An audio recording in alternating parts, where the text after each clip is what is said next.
ஓம் தத்புருஷாய வித்மஹே மகாதேவாய தீமஹி தன்னோ ருத்ர பிரசோதயாத். 12 மாதங்களை கொண்ட தமிழ் ஆண்டின் 2ஆம் மாதம்தான் வைகாசி மாதம். வைகாசி மாதத்தில் சூரியன் ரிஷபராசியில் பயணம் செய்வதால் ரிஷப மாதம் என்று அழைக்கப்படுகிறது. வைகாசி மாதத்தில் பல தெய்வ அவதாரங்கள் நிகழ்ந்ததாக கூறப்படுகிறது. வைகாசி பௌர்ணமி அன்று சிவபெருமான் நெற்றிக்கண்ணில் இருந்து 6 பொறிகளாக ஆறுமுக பெருமான் அவதாரம் எடுத்ததாக சொல்லப்படுகிறது. 6 தீப்பொறிகளும் 6 குழந்தைகளாக மாறி கார்த்திகை பெண்கள் கை தவழ்ந்த மாதமாக கருதப்படுகிறது. அப்படிப்பட்ட சிறப்புமிக்க வைகாசி மாதத்தில் 12 ராசிக்காரர்களுக்கு என்ன யோக பலன் கிடைக்கப் போகிறது என்று பார்க்கலாம். இம்மாத கிரகநிலை என பார்த்தால் மேசராசியில் புதன் பகவானும் சுக்கிர பகவானும் இணைந்துள்ளனர். ரிஷபராசியில் சூரிய பகவானும் குரு பகவானும் உள்ளனர். கன்னி ராசியில் கேது பகவானும், கும்பராசியில் சனி பகவானும், மீன ராசியில் செவ்வாய் பகவானுடன் ராகு பகவானும் உள்ளனர். சந்திர பகவான் கடகத்தில் ஆட்சி பலத்தோடு அமர்ந்திருக்க இந்த வைகாசி மாதம் துவங்குகிறது. இம்மாத கிரக பெயர்ச்சி என எடுத்துக்கொண்டால் வைகாசி மாதம் 6ஆம் தேதி, அதாவது மே மாதம் 19ஆம் தேதி அன்று சுக்கிர பகவான் ரிஷபராசியில் பெயர்ச்சியாகி ஆட்சி பலத்துடன் வலிமையாக இருக்கப் போகிறார். அதே போல வைகாசி மாதம் 18ஆம் தேதி, அதாவது மே மாதம் 31ஆம் தேதி புதன் பகவான் பெயர்ச்சியானது மேசத்தில் இருந்து ரிஷபத்திற்கு ஆகிறது. செவ்வாய் பகவான் வைகாசி மாதம் 19ஆம் தேதி, அதாவது ஜூன் மாதம் 1ஆம் தேதி மேச ராசியில் இடப்பெயர்ச்சி அடைந்து ஆட்சி பலத்துடன் வலிமையாக அமர்ந்து நற்பலன்களை அளிக்க உள்ளார்.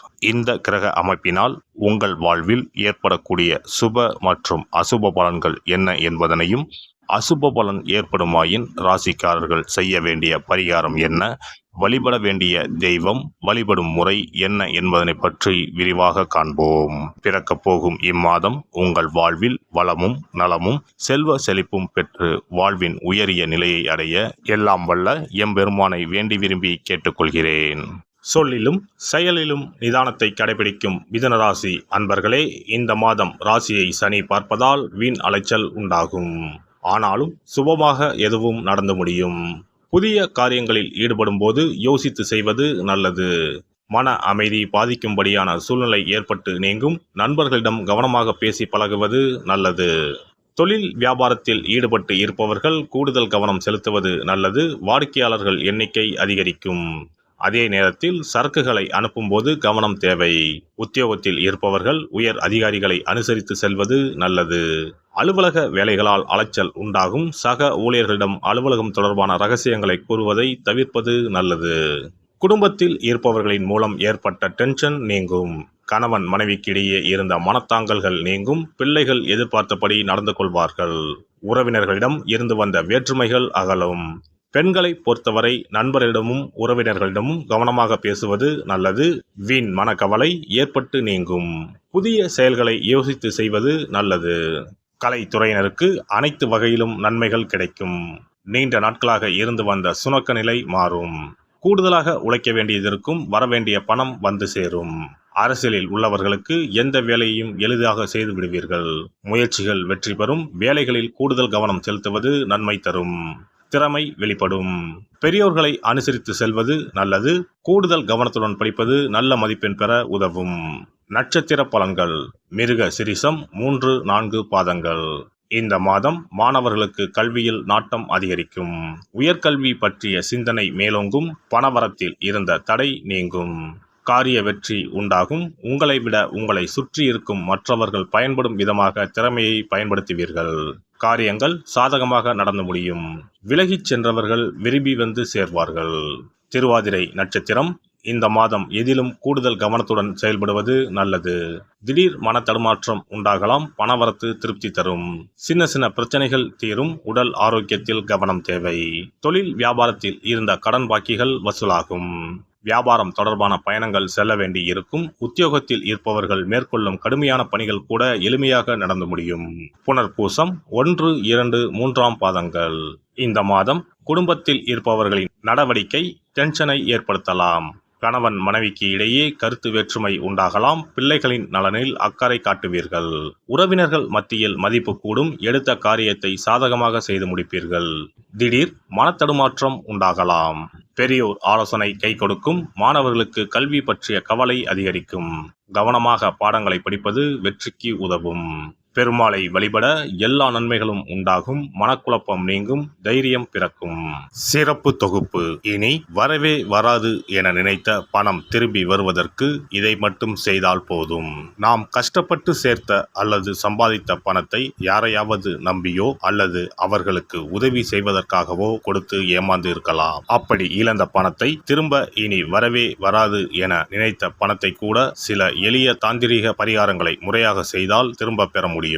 இழந்த சொத்து, இழந்த பணம் மற்றும் நகை ஆகியவற்றை திரும்ப வீடு தேடி வர வைப்பதற்கான எளிய பரிகார முறைகள் பற்றி இங்கே தெரிந்து கொள்வோம். இந்த 2 முறைகளில் எந்த முறை நமக்கு எளிமையானதோ அதை செய்து பயன்பெறலாம். வாங்கிய பணத்தை திருப்பி கொடுக்க முடியாமல் கடன் தொல்லையால் அவதிப்படுபவரைப் போல் பணத்தை கொடுத்துவிட்டு அதை திரும்பி வாங்க முடியாமல் தவிப்பவர்கள் அதிகம் இருக்கத்தான் செய்கிறார்கள். யாராவது அவசரம் என பண உதவி கேட்கும்போது நட்பின் அடிப்படையிலோ அல்லது இருக்கப்பட்ட சிலர் பணம் கொடுத்திருப்பார்கள்.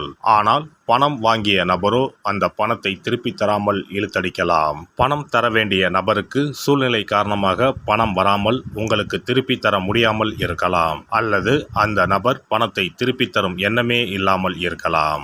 நீங்களும் பல முறை பணத்தை கேட்டு சலித்துவிட்டு இனி அந்த பணம் நமக்கு வரவே வராது என நினைத்து பணத்தை திருப்பி வாங்குவதற்கான முயற்சியை கூட கைவிட்டிருக்கலாம். இப்படி கொடுத்த பணம் திரும்பி வரவே வராது என நினைத்த பணத்தை உங்களிடம் பணம் வாங்கிய நபரே மனம் மாறி அவராக வந்து உங்களிடம் திருப்பி தருவதற்கு சில எளிய முறைகளை வீட்டிலேயே செய்தால் போதும். பரிகாரம் 1. கற்பூரம் ஒன்றை ஏற்றி அது எரியும் சுடரின் மீது இரும்பு கலந்த ஏதாவது ஒரு தட்டினை காட்ட வேண்டும். இப்படி காட்டும்போது அந்த தட்டில் கரி படலம் ஒன்று உருவாகும். இந்த கரியை உங்களின் வலதுபுற நடுவிரலில் எடுத்து ஒரு தெளிவான வெள்ளை காகிதத்தில் உங்களுக்கு பணம் கொடுக்க வேண்டிய நபரின் பெயரை எழுதி கொள்ளுங்கள். பிறகு அந்த பேப்பரை சிறியதாக மடித்து உள்ளங்கையில் வைத்துக்கொண்டு உங்களுக்கு பணம் கொடுக்க வேண்டிய அந்த நபரின் முகத்தை மனதில் நினைத்து கொண்டு அவர் உங்களுக்கு பணம் கொடுத்து விட்டதாகவும் உங்களுக்கு வரவேண்டிய பணம் அனைத்தும் வந்துவிட்டதாகவும் நினைத்து கொள்ளுங்கள். அந்த நபரின் பெயர் எழுதிய காகிதத்தை வீட்டின் பூஜை அறையில் வைத்து விடுங்கள். பிறகு அதை ஆற்றில் போட்டு விடலாம். பரிகாரம் 2. ஒரு சிறிய கிண்ணத்தில் மஞ்சளை தண்ணீர் கரைத்து எடுத்துக்கொள்ளுங்கள். ஒரு குச்சியால் அந்த மஞ்சளை தொட்டு வெள்ளை காகிதத்தில் பணம் தர வேண்டிய நபரின் பெயரை எழுதி கொள்ளுங்கள். ஓம் ஸ்ரீ கார்த்த வீர்யாஜுனாய நமக என்ற மந்திரத்தை 27 முறை சொல்லி பணம் கொடுக்க வேண்டிய நபர் உங்களுக்கு தர வேண்டிய பணம் அனைத்தையும் கொடுத்து விட்டதாக நினைத்து வேண்டிக் கொண்டு அந்த காகிதத்தை சுற்றி வெள்ளை நூலால் கட்டிவிட வேண்டும். பிறகு அந்த காகிதத்தை ஆற்றிலோ கடலிலோ போட்டுவிட வேண்டும். இந்த 2 முறைகளில் யாருக்கு எது வசதியோ அந்த முறையில் பரிகாரத்தை செய்யலாம். ஏதாவது ஒரு முறையை பின்பற்றினால் போதும். 2 முறைகளிலும் செய்ய வேண்டியது கிடையாது. இந்த பரிகாரத்தை தெற்கு நோக்கி அமர்ந்து செய்ய வேண்டும். இந்த பரிகாரத்தை நம்பிக்கையுடன் தொடர்ந்து செய்து வந்தால் கண்டிப்பாக வராது என நினைத்த பணம் விரைவில் உங்களின் வீடு தேடி வரும்.